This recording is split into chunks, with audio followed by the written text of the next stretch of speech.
Hello everyone, welcome back to the channel. So last time I asked you guys, I started the challenge for the YouTube cave giveaway, which I still have two of, by the way, to give away. One's going to be given away on my Discord. That's going to be the next one. If you want to join my Discord, links in the description. And then the next one's still going to be given away on YouTube here, and it's going to be some challenge coming up next time. But last time, which was the first one that I've done for you guys, is I asked you guys to leave a funny story throughout that you have gone through or experienced throughout your Dofus career, and leave it for me in the comments. And I got a lot of comments. I'm looking here, I got about 100, 105 or so comments. So a lot of you guys left comments, and I promise you guys I read every single one. Every single one. And even though I recognize some of the names in there, friends of mine and such, I promise you 100% that I was completely fair. You know, I might as well have covered the names then. I didn't really look at the names, I was just reading the comments and such. So I was completely fair, just you gotta get that out of the way. So good luck to everyone. I'm going to tell you guys those stories, but I'm also going to tell you some of mine, just along the way, keep it light. A lot of the stories, or some of the things, the comments that you guys left, apparently a lot of people did not know that Incranam was not the only map. A lot of people seem to have been stuck in Incranam for a big part of their Dofus life, and then only later figure out that, oh, you can actually leave this place, which was kind of funny. There was a lot of set mess-ups, like people, for example, playing with daggers and distance shields with negative close combat damage, and then being like, why am I hitting, not according to the Dofus planner or whatever set building site that they're using. There was a lot of that. There was a lot of people forgetting gear in their ensembles or like their set builds, and then not realizing it till weeks later. A lot of those. I'm going to tell you some of my stories, and I'm going to pick out some of my favorites, tell you those, and then eventually I'll tell you which one won.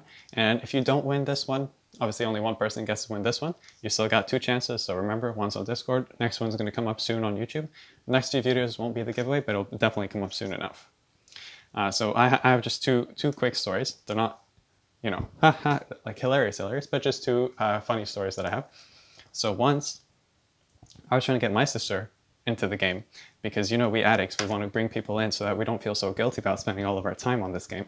So I'm trying to get my sister to play the game, and she's like getting into it, playing a little bit, and I remember she was running in front of Astra Bank, and some guy messages her. She was playing a female SRAM. Obviously, she's a female, she's going to pick female. Hell, even most of us males pick females. They're just better looking. So she was playing a female character, and a female SRAM, and she was running in front of Astra Bank, and someone messages her. At the time that we had no subscription or anything, and my knowledge of the game was fairly limited. So someone messages her, and he's like, hey, let's get married for 5KK, so 5,000 comments. And she doesn't know what that is, or like get married, what is this guy talking about? So she calls me. And the way our house was set up, the computer and stuff is here, and then behind it, it's facing towards the dining table. And I remember my mom and dad were sitting at the dining table eating, and so, in theory they could see. Why would they come and look at the computer? And it's very small, so they would never see. But I see this, and I get super flustered. I'm like, oh, marriage or what? Like, my parents are going to see this. I'm going to get in trouble. Like, what is this, prostitution? What is this? So I'm like starting to get flustered. Then my mom notices. Obviously, she's a mom. She has mother's intuition. She's like, what the fuck's going on? Why is he acting so weird? Because she sees me. I'm like, jeez. So she comes, and she's like, what is this? She looks at it, and then she just laughs, and it turns out to be okay. But because she, it's just whatever. But I just thought it would be a bigger deal than it is. So that was my first story. And then secondly, this is a real quick one. I just remember there was this one guy who I really admired, who was, I think, the biggest troll in the game to me to this date. He had an Osamodas back in the day, and he used to do PvP, but his only strategy was like drag the fight out until he has enough press peaks, because back in the day, press peaks used to be a summon of the Osamodas, and they used to do AP reduction. And back then, it wasn't so common to stack AP loss resistance or anything, and it wasn't so easy. So typically you would take that AP reduction, and it was cumulable. So eventually he'd have like 4, 5, 6 press peaks out, because he has a lot of summons in his set, and he'd end up just leaving you with 0 AP every turn, because you're just taking -2, -2, -2. And I remember his only strategy was drag the fight out, put as many press peaks as you can, and then once you reach the point where he's at 0 AP every turn, he would just AFK and leave, and the fight would just be going on for 2 hours, until eventually the guy he was facing was just like, okay, fuck this, because I'm just passing my turns. 0 AP, and he would lock him with like a gobble or something. So guy literally couldn't do anything in his turns, and then it was just a battle of AFK. But this guy, I don't know, he probably had some other game that he played, so he would just do his aggros, spam press peaks, and then hop out. That's the biggest troll that I ever faced. So now let me show you about the actual comments that you guys left. Those were my stories.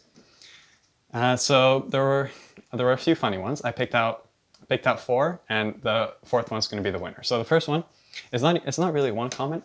So by itself, it's not that funny, but you'll see that the response is funny. Basically, actually, but before that, there was a guy who just said that I'm participating in French. So he's like, je participe, and that means that I'm participating.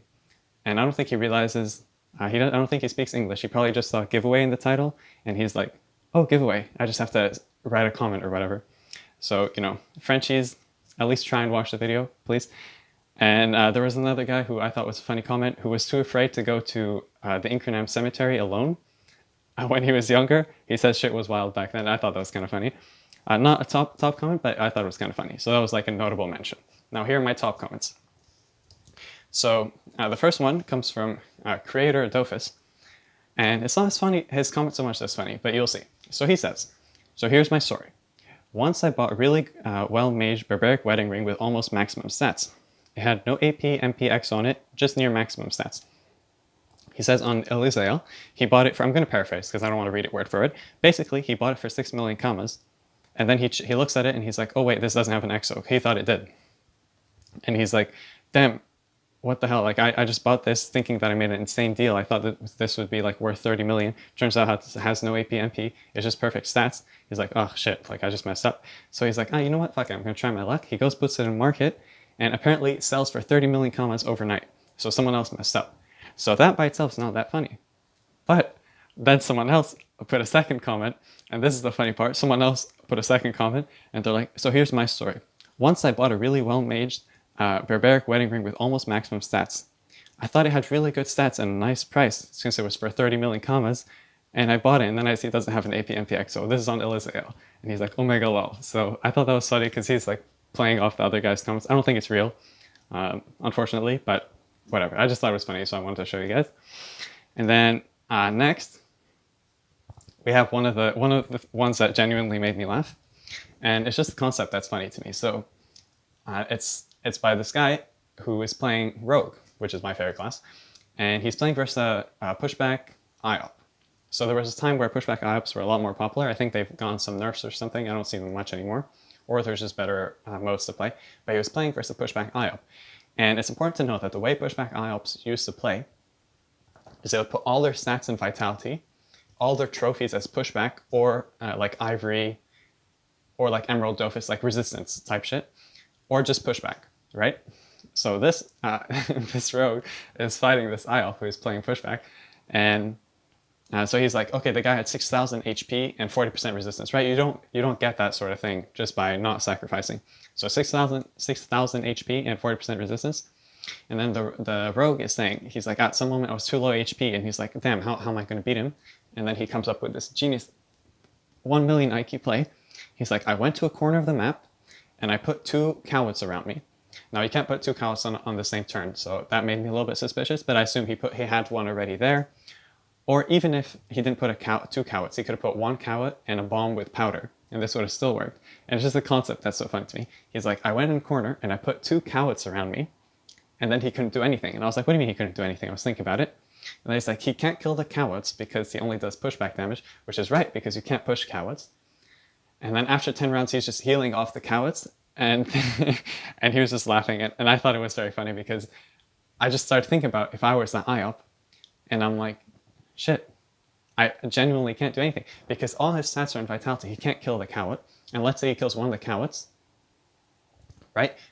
He wouldn't have enough AP to do, like, he can't kill the coward in the first place, and even if he manages to kill the coward, he'd get like 1 or 2 hits in, and then he'd just get pushed back, and then the rogue can replace it with a bomb plus powder, which also can't be pushed. Cowards can't be pushed, bombs with powder can't be pushed. If you only invest in pushback and you have like minus 30 on your concentration, although typically the sets of pushback do come crossover with strength, so I don't know what set exactly this guy was playing, but it's mostly the concept. Like, I'm just thinking being that IO, and it reminds me of this video Sapeur did, who's like a French YouTuber, fairly popular, I'm sure you guys know him, where he was with his Hopper Mage versus a Pandawa, and the Panda picks him up and doesn't put him down, and so while on top, Sapeur puts a cow and an Arachne and an Elemental Guardian because they were next to a wall. So he only has 3 sides, right? So next to the wall, and then you got 3 sides, 1, 2, 3, and he puts a Kawa, Elemental Guardian, and Arachne. And the Pandawa is playing with a variant that doesn't allow him to throw the Hyper Mage over obstacles. So he's stuck here, and now he can't throw him off. So every turn, he was just getting hit by Arachne and Elemental Guardian, and he just can't throw him off. And it was a very funny clip on YouTube. You guys can look it up. If I think about it, I'll link in the description so you guys can see it, but it will be in French, so if you don't speak French. Okay, so that was it for that one. Now, next one was this guy who had a very sad story. So apparently, this is what he would do, and I think it's sad, but I think it's funny. So he says that he used to go to, so back in the day he wasn't subscribed like many of us weren't, and to feel good about himself, what he would do is he would go and walk to the non-subscriber zones, walk all the way from Astrup down to Ankama Village and go to where people AFK like at -1-0, and he would just AFK there to feel like one of the cool kids. I thought that was so funny and so sad at the same time. Also slightly relatable, I suppose, because we all like, even I remember I used to just walk around and like look around the world and be like, wow, I don't know, because this is something that I've never experienced and I felt like I would never experience, but thankfully times have changed and I've been able to subscribe since then. But I thought it was kind of funny. And now for the winner. So the winner is Cuba Rikowski. And his comment to me is just the funniest. Obviously, he's the winner. And it's mostly that, again, it's just one of those things where it's like the concept is funny. So he's like, so I'll read it verbatim and then I'll tell you how I find it funny. He says, something funny. I played SRAM, intelligence build. I had discovered Dofus in the early 2006, and he was a noob at the time. And I used to attack funny horses, or perks, just to look at different players' equipment, vitality, etc. Didn't understand why they were swearing at me. So this guy would go and just aggro different Perceptors, just so he would get defense so he could sit and admire the artwork of the game, which I thought was so funny because like I'm thinking, I like thinking about the other person's perspective. I'm thinking, imagine you're a guy in a guild, because back then it was a lot more competitive. You're like in a dungeon, for example, and your perk gets aggroed, and you're like, oh shit, my perk is aggroed, I'm going to leave the dungeon, which by the way, back then I don't think there were save points. You'll leave the dungeon to defend, and it's just some level 20 guy trying to admire the artwork of the game. He's like, wow, wow, the art is so nice. And you're like, dude, I just left the last room of whatever just to defend you. And he's like, and he's a SRAM too, so you probably can't kill him turn 1. He goes invisible and like runs around for a few turns just wasting your time. But I just thought it was so funny that the guy would aggro Perceptors just to admire the artwork of the game. So that was such a funny concept to me that I've claimed this guy the winner. So Cuba Rikowski, go to the comment that you left on last video. I'm going to leave you, I'm going to message you there, and then you can message me off Discord. You'll have to give me your Discord tag or your in-game tag. I'll talk to you in the comments. Just go to that previous video. Congratulations to you. And thank you everyone for all your funny stories. Remember to join the Discord for the coming up contest, and then keep an eye out for the YouTube one, which is going to come after that. Hope you guys enjoyed this video, and I guess I'll see you next time. Bada bing, bada boom. Have a good day. Bye.